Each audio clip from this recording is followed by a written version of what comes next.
ಇದಕ್ಕೆ ತಗೋತಾನೆ. ಹಾಂ ನೋಡ್ರಿ ಮಹಾಜನಗಳೇ, ಮನುಷ್ಯ ಬದುಕಬೇಕಂತಂದ್ರೆ ಅನ್ನ, ಆಹಾರ, ವಸತಿ, ಬಟ್ಟೆ ಇವೆಲ್ಲ ಬೇಕು. ಅದರೊಳಗೆ ಮನುಷ್ಯಗೆ ಶಕ್ತಿದಾಯಕ ಬರಬೇಕಂತಂದ್ರೆ ಊಟ ಬೇಕು. ಆ ಊಟದೊಳಗೆ ಅನೇಕ ರೀತಿಯಿಂದ ವಿಧಾನಗಳನ್ನ ಅಡುಗೆಗಳನ್ನ ಮಾಡ್ತಾರೆ ನಮ್ಮ ಹೆಣ್ಮಕ್ಳೆಲ್ಲ. ಉತ್ತರ ಕರ್ನಾಟಕದ ಅಡುಗೆಗಳಂತ ಬರ್ತವೆ, ರಾಜಸ್ಥಾನಿ ಅಡುಗೆ ಅಂತ ಬರ್ತದೆ, ಎಲ್ಲ ಅಡುಗೆಗಳು ಬರ್ತಾವೆ. ಆದ್ರೆ ಅಡುಗೆಗಳು ಉತ್ತರ ಕರ್ನಾಟಕದೊಳಗೆ ಮುಖ್ಯವಾಗಿ ಶಕ್ತಿದಾಯಕವಾದಂಥ ಆಹಾರದೊಳಗೆ ರೊಟ್ಟಿ, ಚಪಾತಿ ಇವೆಲ್ಲ ಬರ್ತಾವೆ. ಸ್ವಲ್ಪ ನೋಡಿ ಯಾವ ಹೆಣ್ಮಕ್ಳಿಗೂ ಈ ಅಡುಗೆ ಬರೋದಿಲ್ಲ ಅಂತೇನಿಲ್ಲ. ಆದ್ರೆ ಒಂದೇನು ಸಂಶಯ ಅಂದಾಗ ಭಾಳ ಏನು ಹುಡುಗರು ಕಲ್ತಾವ ಸಾಲಿ, ಅವಕ್ಕಂತ ಅಡುಗೆ ಮಾಡ್ಲಿಕ್ಕೆ ಬರೋದೇ ಇಲ್ಲ. ಗಂಡ ಹೆಂಡತಿ ಕುಡ್ಕೊಂಡು ಹೋಟೆಲ್ಗೆ ಹೋಗಿ ಊಟ ಮಾಡ್ಕೊಂಡು ಬಂದು ಸುಮ್ಮನೆ ರೊಕ್ಕ ಖರ್ಚು ಮಾಡ್ತಾರೆ.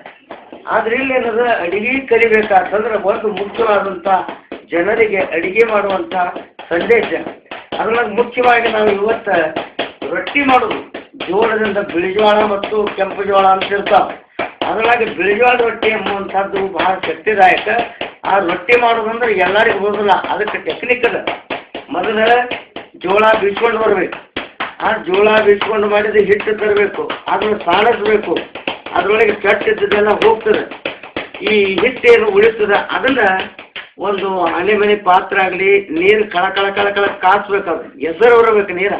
ಸುಡು ಸುಡು ಸುಡು ನೀರನ್ನು ಪ್ರಮಾಣಕ್ಕೆ ತಕ್ಕಂತೆ ಎಷ್ಟು ಪ್ರಮಾಣಪ್ಪ, 1 ಸೇರಿನ ರೊಟ್ಟಿ ಮಾಡಬೇಕಾಗಿತ್ತು ಅಂತಂದ್ರೆ ಸರಸಾರಣ ಒಂದು ಅರ್ಧ ಲೀಟರ್ ಒಂದು ನೀರನ್ನು ನಾವು ಕಳ ಕುದಿಸ್ಬೇಕು. ಭಾಳ ಕುದಿಸಿ ಆ ಹಿಟ್ಟಿನೊಳಗೆ ಹಾಕಿ ಕಲಿಸ್ಕೊಂಡು ಗಳಿಕಿನ ಒಂದು ಹದ ಬರ್ತದೆ. ಈ ಹದ ಬಂದಂಥ ಒಂದು ಹಿಟ್ಟು ಅಂತಂದ್ರೆ ಇದೆ.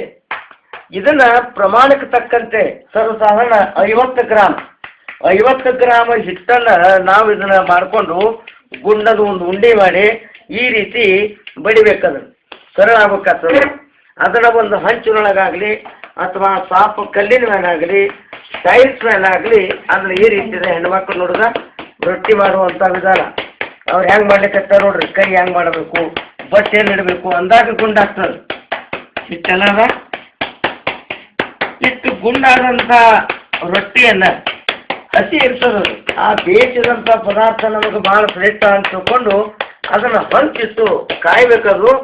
ಇಲ್ಲಿದ್ದ ರೊಟ್ಟಿಯವರು ಸಜ್ಜರು ಆ ಹಂಚಿನ ಮೇಲೆ ಆ ರೊಟ್ಟಿಯನ್ನು ಬೇಯಿಸ್ಲಿಕ್ಕಿದ್ದಾರೆ. ನಾವು ಹಾಕಿದ ತಕ್ಷಣ ಅದಕ್ಕೆ ಮೇಲೆ ನೀರು ಹಚ್ಚಬೇಕು.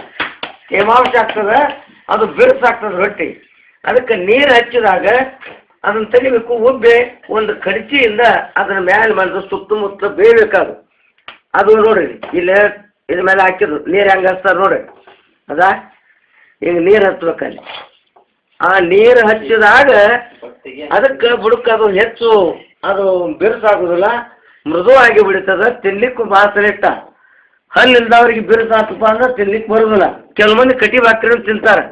ಈಗಲೇ ನಮ್ಮಲ್ಲಿ ಪಾಂಡ್ರಂಗೆ ಸಿಕ್ಕಿದ್ದಾರೆ. ಅವರು ನೋಡಿರಿ ಹಂಚಿನ ಮೇಲೆ ಬೇಯಿಸ್ಲಿಕ್ಕೆ ಅವ್ರು ಕಟ್ಟಕ್ಕೆ ಬಾಕ್ರಿ ಮತ್ತು ಬೆಣ್ಣೆ ಅಂದ್ರೆ ಭಾಳ ಇದೇ ರೀತಿ ಸಜ್ಜಿ ಬಾಕ್ರಿನೂ ಮಾಡಬೇಕು. ಸಜ್ಜಿ ಬಾಕ್ರಿನೂ ಮಾಡ್ತಾರೆ. ಸಜ್ಜಿ ಬಾಕ್ರಿ ಅಂತಂದಾಗ ನೋಡ್ರಿ ಇಲ್ಲಿ ಇದು ಒಂದು ಉದಾಹರಣೆ ಇದೆ. ಸಜ್ಜಿ ರೊಟ್ಟಿ ಅಂದ್ರೆ ಹೆಂಗೆ ಆಗ್ತವ ಇಲ್ಲೇ ನೋಡ್ರಿ. ಸಜ್ಜಿ ರೊಟ್ಟಿ ಈ ಪ್ರಕಾರ ಇದನ್ನ ಮೇಲೆ ಒಂದು ಬೆಣ್ಣೆ ಹಾಕ್ತಿಪ್ಪ ಅಂತಂದ್ರೆ ಅದರಂಥ ರುಚಿನ ಬೇರೆ.